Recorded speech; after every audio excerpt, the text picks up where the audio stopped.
O espetáculo mais triste da Terra. A tragédia que varreu o Grand Circus norte-americano em Niterói, no dia 17 de dezembro de 1961, não é apenas o registro da maior calamidade circense do planeta, mas sim um trauma que se entranhou na identidade da cidade. O que deveria ser um domingo festivo, na antevéspera do Natal, transformou-se em um inferno de parafina e fumaça, culminando na morte oficial de 503 pessoas e deixando mais de 300 feridos. Este evento dantesco não foi resultado de um mero acidente, mas sim de um ato de vingança criminosa, com uma escala de consequências que a mente humana mal podia processar, expondo a terrível combinação de negligência estrutural e ódio pessoal. O Grand Circus norte-americano era uma superprodução itinerante, aclamada como a mais completa da América Latina. Chegara a Niterói, instalando-se na Praça Expedicionário, no centro, com uma comitiva robusta que incluía 60 artistas, 20 funcionários e uma fauna exótica de 150 animais. Sua estrutura era grandiosa, mas fatalmente falha. A lona principal, uma imponente cobertura de 6 toneladas que abrigava o picadeiro e a plateia para até 3.000 pessoas, era de algodão, para protegê-la das intempéries, um problema comum em climas tropicais. Os proprietários optaram por um método de impermeabilização arcaico e imprudente. O revestimento com uma espessa camada de parafina. O algodão, sendo uma fibra altamente inflamável, e a parafina, um derivado do petróleo com baixíssimo ponto de ignição, criaram uma armadilha térmica perfeita. Não havia barreiras de segurança modernas, como as lonas de nylon ou materiais anti-chamas que se tornariam padrão anos depois. O circo era, em essência, um pavio gigantesco e pressurizado, pronto para explodir com o mínimo de estímulo. A mecha desse pavio foi acesa por um ressentimento simplório, mas destrutivo. Adilson Marcelino Alves, conhecido como Dequinha, um jovem de 22 anos, com relatos de ter alguma deficiência intelectual e um histórico problemático, havia trabalhado para o circo por apenas 2 dias antes de ser sumariamente demitido, seja por comportamento inadequado, embriaguez ou por alguma confusão com o pagamento ou com o porteiro. O sentimento de humilhação e desforra se enraizou. Naquela fatídica tarde de 17 de dezembro, Dequinha encontrou seus cúmplices, José dos Santos, o Pardal, e Walter Rosa dos Santos, o Bigode. O plano era primário. Compraram um galão de gasolina e rastejaram até a lateral da lona. Na seção mais próxima das arquibancadas de saída, eram cerca de 15h45, aproximadamente 20 minutos antes do grande finale do espetáculo, quando os trapezistas se preparavam para o salto triplo. Dequinha e seus comparsas derramaram o combustível e atearam o fogo. A ignição foi instantânea. Mas o que chocou as testemunhas foi a velocidade supersônica com que a parafina absorveu o fogo. Em menos de 5 minutos, a lona inteira estava em chamas. O rugido do fogo engoliu os gritos do público. As barras de sustentação começaram a ceder. E a lona, derretendo em pedaços incandescentes como uma chuva de lava, gotejava sobre a multidão. O cheiro de gasolina misturou-se ao odor terrível da carne queimada. A eletricidade falhou, mergulhando o ambiente na escuridão, intensificando o pânico e a desorientação. O pânico foi o catalisador da morte.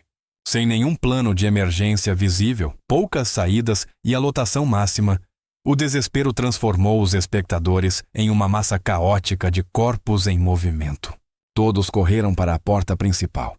Centenas se amontoaram e se espremeram no gargalo da saída, resultando em uma montanha de corpos carbonizados.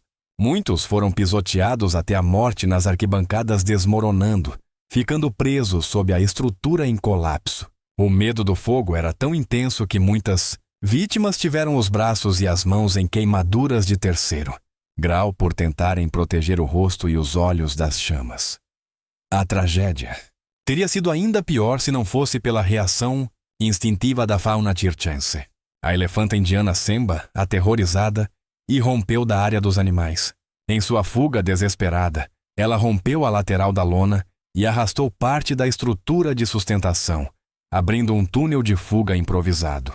Muitos sobreviventes relatam que a abertura criada pela força bruta do animal foi a única via de escape para centenas de pessoas que estavam presas nas laterais. O saldo imediato foi devastador: 372 mortos no local. O número continuou a subir nas horas seguintes nos hospitais, consolidando o total oficial em 503, embora a crença popular e algumas fontes não oficiais sustentem que o número real era, na verdade, muito maior, devido à dificuldade em identificar corpos carbonizados e contar desaparecidos. O fato mais doloroso foi a estatística: cerca de 70% das vítimas eram crianças. O socorro inicial foi caótico e precário. Niterói enfrentava uma greve de médicos naquele dia, e o principal hospital da região, o Hospital Antônio Pedro, estava inacessível. O heroísmo veio da comunidade local. Moradores arrombaram as portas do hospital para improvisar um centro de atendimento. A notícia, porém, desencadeou uma onda de solidariedade jamais vista. Médicos e enfermeiros de todo o estado e do país abandonaram a greve e se voluntariaram. O atendimento de emergência era feito em corredores e pátios. A comoção atingiu o presidente João Goulart e o Vaticano, com o Papa João XXIII enviando ajuda. Os Estados Unidos enviaram aviões com carregamentos cruciais de peles liofilizadas e medicamentos para queimaduras, essenciais para o tratamento das vítimas em estado mais grave. O cirurgião plástico Ivo Pitangui, na época um jovem professor, teve seu trabalho profissional e humanitário profundamente marcado pela tragédia. Ele liderou as equipes de cirurgia reconstrutiva, dedicando-se a longos e exaustivos turnos para tratar as vítimas. O desastre cimentou em Pitangui a convicção da importância da cirurgia plástica não apenas estética, mas como uma ferramenta vital de reparação do trauma e da mutilação, permitindo aos sobreviventes uma chance de reintegração social. As vítimas, muitas delas crianças e adolescentes, passaram por dezenas de enxertos de pele e procedimentos ao longo de suas vidas, carregando as marcas físicas e emocionais do desastre. A polícia agiu com rapidez e eficiência. Em poucos dias, com base em depoimentos de funcionários e artistas do circo, Dequinha, Pardal e Bigode foram detidos. Dequinha confessou o crime, confirmando a vingança como motivação. Em outubro de 1962, Dequinha foi condenado a 16 anos de prisão. Contudo, seu destino final seria igualmente violento. Após fugir do presídio em 1963, ele foi encontrado morto com 13 tiros, em um crime que permaneceu envolto em mistério, com a suspeita de acerto de contas ou de uma vingança ainda mais sombria e anônima. O trauma social de Niterói foi profundo e duradouro.